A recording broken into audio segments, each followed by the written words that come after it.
Right, hello everyone and welcome back to the channel. Today we are going to be looking at where Fabio Quartararo could go for the 2027 season. In the last video we looked at Marc Marquez and his potential whereabouts, and today I've chosen to go with Fabio Quartararo. Of course, Fabio is a former world champion back in 2021, and he's just come off the back of massively outperforming that Yamaha throughout 2025 and having what is arguably his best season in MotoGP. He's out of a contract after this year, and I think he's going to be one of the first names on most teams' transfer targets lists. So, yeah, in today's video we're going to go over Fabio Quartararo's main options for 2027, and at the end I'll give my very early prediction on where I think he will end up. So without further ado, let's get straight into it. We'll start off by talking about the destinations where I don't think he will end up. The first one of which being KTM. I just don't see this one happening. If Fabio is to leave Yamaha, then he will want to go to a team which has a good chance of being successful in 2027, and he will want a very stable seat. KTM can't really offer him either of those. They've slowly dropped off over the past few years, and like I mentioned in the Marquez video, their future in the sport isn't 100% guaranteed beyond 2026. And I still don't think KTM's financial problems are completely solved, and would they have the money anyway to be able to splash out on Fabio Quartararo? I'm not so sure. KTM, they are going to be focused on trying to keep Acosta on their books, and even if he does leave, I don't think they're going to sign Quartararo. Quartararo wouldn't want to go there, and this just isn't happening. And the other place I don't think he'll go is Honda. Now, this is a strange one, because in theory there's no reason why he couldn't go to Honda. It's just a move that I've never seen rumoured anywhere, really. And I feel like if a rider's going to move to a new team, you have to see some rumours for it beforehand. Honestly, Fabio going to Honda wouldn't be the worst move ever, and I think it is a viable option, but the fact there's been no interest from Honda at all, there's barely been any talk about Honda from Quartararo's side, there's just been no rumours, so I can only assume then that that move isn't going to happen, and honestly I think Honda have got other options which they're going to pursue ahead of Quartararo seemingly, so I don't see him going to Honda, even though I think it could be a good option for him. So with those two out the way, let's now talk about the options where I think there's a good chance of him being there. We'll start off by talking about where he currently is at, Yamaha. Now, Fabio has been rumoured to leave Yamaha for ages. Since 2023 really, when Yamaha really fell off a cliff, Fabio's been rumoured to leave. There are rumours that he would leave for the 2025 season, last season. However, Yamaha managed to convince him to stay by throwing £12 million a year in his face. However, since then, Yamaha have not really improved at all. If anything, they've gone backwards. Things looked promising at the start of last year when Fabio was really looking competitive and Jack Miller was getting some good results. However, as the year progressed, it was becoming more and more clear that Quartararo's good performances were because of him and not Yamaha. I think last year was one of Quartararo's best years of his career, really. 5 pole positions, he got 3rd in the qualifying standings, which is insane on that bike. He got a couple of podiums, he was extremely unlucky not to win in Silverstone. I think Fabio had a brilliant year, and to me that Yamaha was the worst bike on the grid, so the fact he was able to, have that much success with it just shows how good of a year he had. It was extremely clear to me that Yamaha was a fairly decent qualifying bike. However, as soon as it got into any sort of long distance race, that's when they were cooked.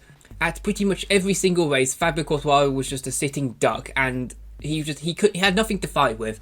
And it was clear that clearly frustrated him, and he got more and more frustrated as the season went on. And to me, it seems like Quartararo is reaching the edge of his limit with Yamaha, and I think it's going to take a lot of convincing for Yamaha to convince him to stay. I think the main way that Yamaha are going to convince him to stay is by having a really good 2026. However, I just don't think they will. Their form towards the end of last year was absolutely shocking. They're going into 2026 a bit blind really with a brand new engine, which could completely backfire on them. It could work out really well, or it could just completely flop and they could be by far the worst manufacturer. That being said, I think Yamaha have to take a serious step up to convince Quartararo to stay. I think they need to have a season similar to Aprilia of 2025 where, on some tracks they're challenging for race victories. And Fabio will need to be in the top 5, top 3 of the championship for him to even consider staying, in my opinion. And honestly, I just don't think that Yamaha are going to be able to provide that. And one big worry I have is that Yamaha have clearly put so many resources into their new V4 engine project, which I believe is going to be on the grid next year. However, with them putting so many resources into that, their 2027 bike might have suffered in the process. They might have just ignored that to focus on this new engine they've been building. So honestly, even if the V4 engine does work out, who's to say their 2027 bike's going to be any good, because they might have just ignored that for the past year. There is a lot of uncertainty surrounding Yamaha at the moment, and honestly I think it's got to a stage where Quartararo wouldn't just accept the money. I don't think there's a single amount of money that would be able to convince Quartararo to stay if he doesn't believe in the project. And to me it just seems like he doesn't believe in the project, so my prediction is that Yamaha aren't going to be able to keep hold of Quartararo. I think he'll be gone at the end of this year.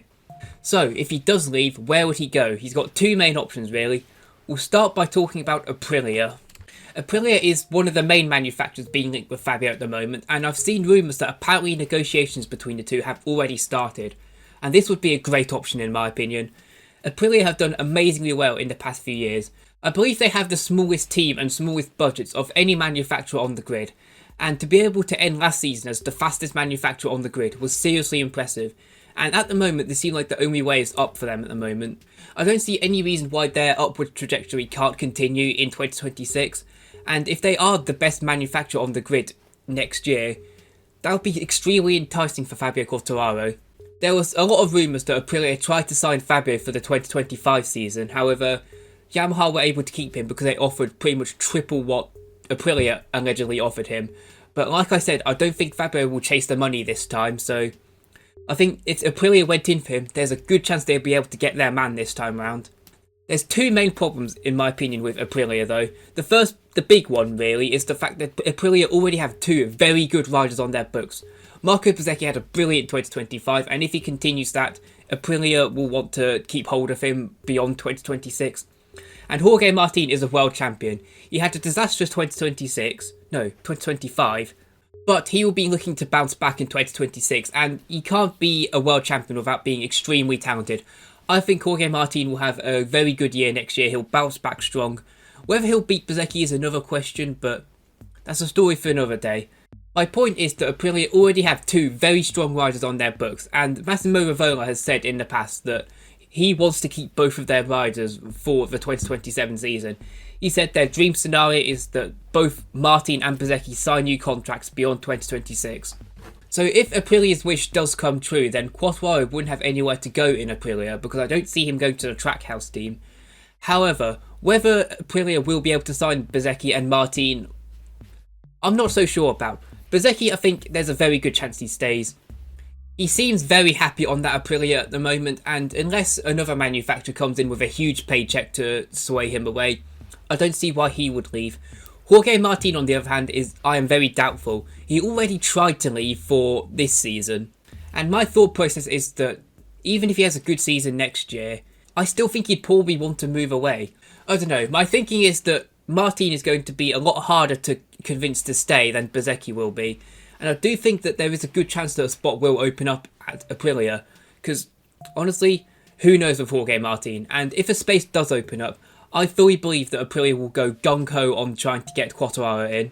I think he would be by far their best option, and I think they'd probably put all their resources into trying to convince him to go over. And considering the fact that I don't think Quartararo will take the money from Yamaha this time, and the fact that Aprilia will be able to offer him the role of team leader, which I think will be huge, I honestly think that Aprilia is a very possible and would be a very good option for Quartararo.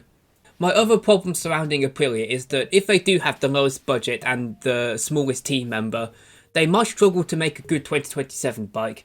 Of course, less resources doesn't exactly mean you're going to do worse, but it does mean there's, I think, less chance of doing well. So Quartararo might be concerned by this and look towards a bigger manufacturer, somebody like Ducati. Let's talk about Ducati now.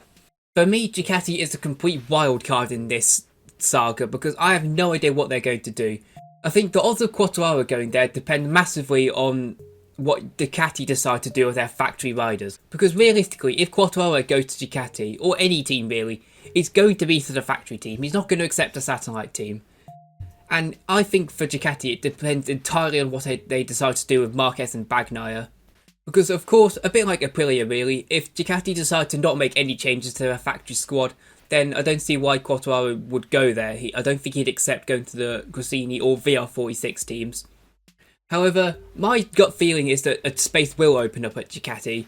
However, another big obstacle is the fact that Ducati have loads of options to take up any vacant factory seats. Like we said, they've already got Marquez and Bagnaia. I think the odds of them both leaving are quite low, so that'd only be one option. And, you know, they have a lot of riders who could potentially fill that vacant spot. For me and Aldeguer, to me, it's obvious that he's the future of that Ducati team. If he has an amazing 2026, I think he could be fast-tracked into that factory seat. Alex Marquez had an insane 2025. If he has a similar 2026, then he has a very credible shout at a factory seat. Even Fabio Di Giannantonio, if he beats both the Gresini bikes and puts off a title challenge, he could have a shout at the factory bike. And that's just the people who are on Ducati. I think that there's still a very good chance that Ducati go for someone like Acosta, and I still wouldn't entirely rule out a possible return for Jorge Martin. So Yamaha have a lot of options they could potentially go for a factory seat in 2027, other than Fabio Quartararo. However, that being said, Fabio Quartararo is a fantastic rider, and if I was Ducati, he would probably be one of the first names I'd go for if I had a vacant seat. I think whether Ducati do pursue Quartararo over somebody like Acosta or Aldeguer or Alex Marquez depends on Quartararo's 2026 performances. If he has a considerably worse year than last year, then I can see Ducati going for somebody else. However, if he has a year just as good as last year, then I think Ducati will go all in on trying to sign him. And at that point it becomes who is a more enticing offer, Aprilia or Ducati. Now, like I mentioned earlier, Aprilia would be able to offer Fabio the ability to be the team leader within the team, like he is at Yamaha. He'd be the best rider, he'd get all of the new parts much faster, he would be the main man there. Whereas at Ducati, I'm not so sure he would be. If Marc Marquez stays at Ducati for 2027, then he is 100% the main man there. And even if Bagnaia stays, he's been there for so long that they might prioritise him over Fabio Quartararo. It'd be very up in the air who's the main man there. Whereas at Aprilia, Quartararo would 100% be the main man there, unless Bezzecchi wins the title next year or something. And honestly, I think that Fabio would want to be the team leader. He would want to be the main man in terms of development feedback. He would want to be the main man within the team. So I think in terms of that element, Aprilia would be a more enticing offer. However, Ducati have been the dominant team for the past 4 years. They would probably be able to gain a lot of negotiating power from that. However, we could flip that and say that if Aprilia have the best bike next year, they would gain a lot of negotiating power and they'd be able to convince Quartararo over to them, using that as their main argument. Overall, I do think that Ducati's odds of having a good 2027 bike are better than Aprilia's odds of getting it right. However, just because I think that doesn't mean that's what Fabio thinks. Fabio might speak to both teams and decide that Aprilia actually have the best odds of getting it right. So honestly, who knows what's going to happen. I think that Ducati is always going to be a solid option for Quartararo, and I think that, with them being the biggest manufacturer, not biggest, but the best at the moment on the grid, there's always going to be a solid chance that he ends up there. To me, it mostly comes down to how much Ducati want to pursue signing Fabio Quartararo, because like I said, they have many other options. If they see that Fabio is maybe leaning more towards Aprilia, they might just give him up and pursue someone like Acosta or Aldeguer. But with all of that said, let's end this off with me giving my prediction on where Fabio Quartararo will end up for 2027. Now, like I said, this is a very early prediction, and by the time I make my actual grid predictions, there's a good chance I've changed my mind on this, but we'll give it a go anyway. So for me, the main 3 options are to either stay at Yamaha or leave and go to Aprilia or Ducati. And like I said earlier, with everything surrounding Yamaha, how the last 3 years have gone for Quartararo with them, I just don't think they'll be able to convince him to stay. I think Fabio will leave Yamaha for 2027. I think at this point in his career, Fabio doesn't want to take the money, he wants what's best for his career. And I just don't think he's all that convinced by the Yamaha project. I'm certainly not, and he's the one that's riding the bike, and we've not exactly heard many positive things from him in the media in recent years, so I think his time on Yamaha is going to end at the end of this year. So that leaves Aprilia or Ducati. And I think he'll go to Aprilia. I think this move just makes the most sense, really. I think that a space within Aprilia will open up for him, and I think Aprilia will make Fabio their main target, because realistically he is probably the best option for them. And if Aprilia are going to get it right for 2027, they're going to want a truly top class rider to be able to bring home the title, or at least fight for the title. And whether Bezzecchi and Jorge Martin post-injury are those riders to do that, I'm not entirely sure. They're obviously fantastic riders, but would they be able to beat Marc Marquez in a title fight? I'm not so sure. However, Fabio Quartararo, I think he could. I think he could give Marquez a real run for his money. So I think Aprilia will target Fabio Quartararo. I think they'll be the one who pushes the hardest to get him, and I think they'll get their man. I think Fabio Quartararo to Aprilia is the move that makes the most sense, and I think it's the one that will end up happening. But that's just my opinion, so now I want to know what you guys think. So let me know in the comments below. Where do you think Fabio Quartararo will end up in 2027? Will he stay at Yamaha? Will he go to Aprilia? Or will he end up at Ducati? Or will he go somewhere completely different? Let me know what you guys think. And while you're there, make sure to leave a like on the video and subscribe to the channel if you want to see more content like this. And yeah, hopefully I'll see you guys very soon. Bye bye.